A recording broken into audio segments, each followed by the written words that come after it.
असुरराज, इस योजना के लिए इंद्र की आवश्यकता है क्या? अंत कर देते हैं उसका। उसकी नहीं, उसकी शक्तियों की आवश्यकता है।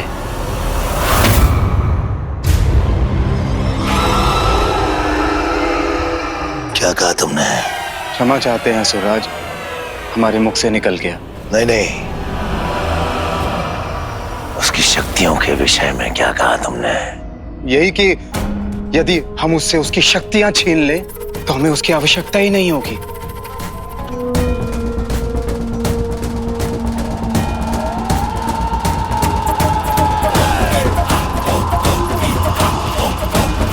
उसकी शक्तियां, इंद्र की शक्तियां। तुम मेरे समीप आओ, मैं बताता हूं तुम्हें क्या करना है।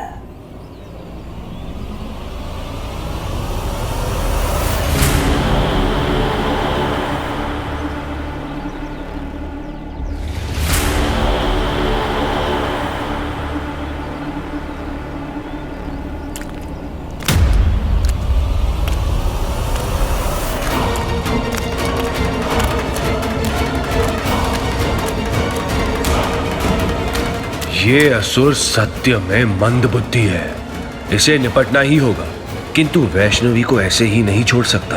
क्या करूं?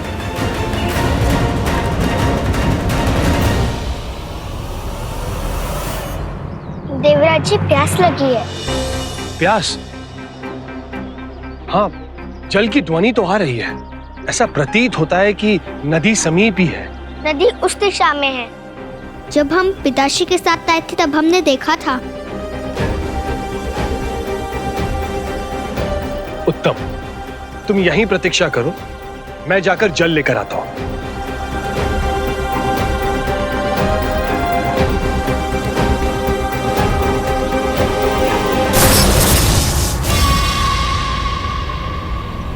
देवराज, हट जाओ मेरे मार्ग से। असुर राज का आदेश है। यदि तुमने मेरे कार्य में बाधा डालने की चेष्टा की तो तुम्हें मुझसे युद्ध करना होगा। यदि तुम्हारे असुर राज की इतनी ही प्रगाढ़ इच्छा है मेरी शक्तियां प्राप्त करने की, तो वो स्वयं ही आ जाता। तुझ जैसे असुर को मरने के लिए क्यों भेजा? ये क्या कह रहे हो इंद्र? सत्य में मंद बुद्धि हो तुम। यदि तुमने मुझ पर शस्त्र उठाया तो मैं अपने वज्र से प्रहार करूंगा तुम पर। तुम्हारी मृत्यु तो निश्चित है, किंतु मुर मेरी इस शक्ति का उपयोग कर एक षड्रिपु को जागृत कर लेगा। ये इसे कैसे ज्ञात हुआ? क्यों है ना? चौंक क्यों गए? मैं तुम असुरों की मानसिकता और गतिविधियों से परिचित हूं, क्योंकि मेरा मस्तिष्क भी तुम असुरों के समान ही घूमता है। इसीलिए तो देवराज हूं। किंतु मुर की विकृता उसकी मूर्खता बढ़ा रही है। योजना व्यर्थ गई, अब क्या करूं? सोचो, सोचो आगे क्या करना है। कभी सोचा है कि मुर की इस योजना से तुम्हें क्या प्राप्त होगा? मृत्यु। पुनः किसी असुर के रूप में जन्म लोगे, पुनः किसी के कहने पर लड़कर मर जाओगे, है ना?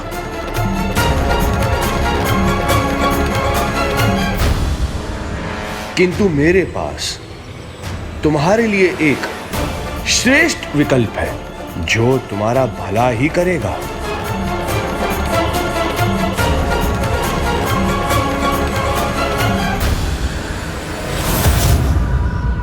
अरे,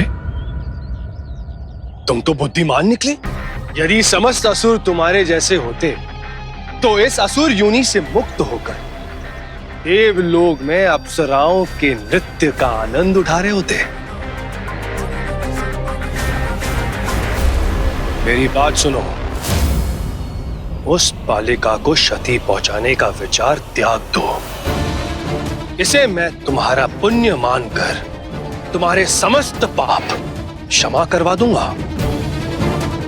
और तुम ये असुर योनि त्याग कर अप्सराओं के मध्य पहुंच जाओगे।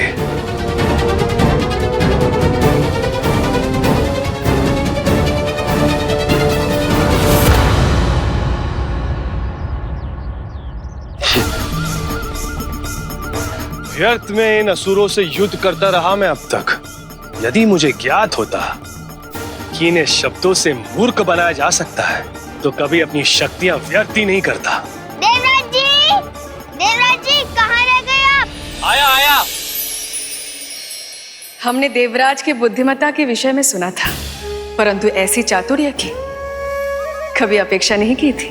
माता रानी से प्रथम भेंट के पश्चात ही देवराज इंद्र में ऐसा परिवर्तन, संकेत बड़े ही शुभ हैं। और ये कितना मनोहारी है देखना कि वैष्णवी की पापी नहीं, पाप का नाश वाली नीति देवराज पर भी अपना प्रभाव डाल रही है।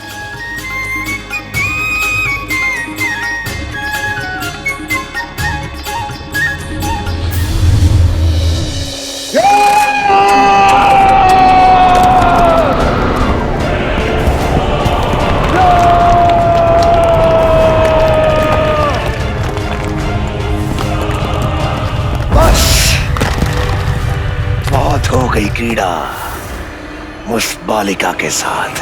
अब योजना नई और पैतरा नया।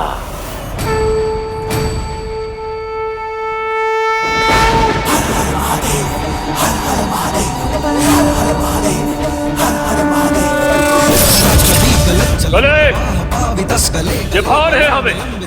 तुम अपने स्तर से भी निकृष्ट कार्य करने जा रहे हो, अत्यंत निकृष्ट। आज आपसे भेंट हुई तो सब मंगल ही हुआ। अच्छा लगा। दिन कैसे बीत गया ज्ञात ही नहीं हुआ। मुझे भी बड़ा आनंद आया। आप जैसी अलौकिक कन्या के साथ तो सब मंगल ही होगा। देवराज जी, मंगल हमने थोड़ी किया, आपने किया।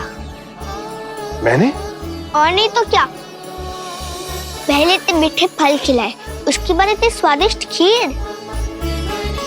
हम आपका कैसे आभार प्रकट करें हमें पता ही नहीं।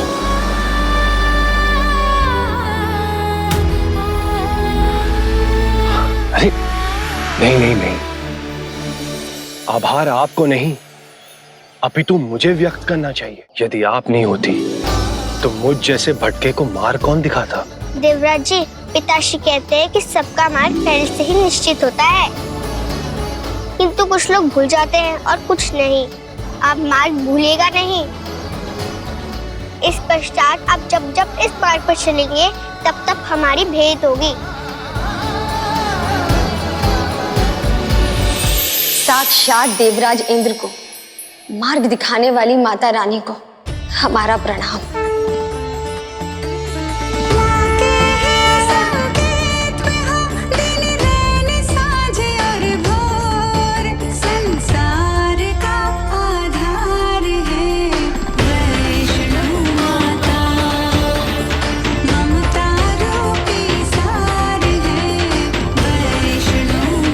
देवराज जी, अब हमें आज्ञा दीजिए।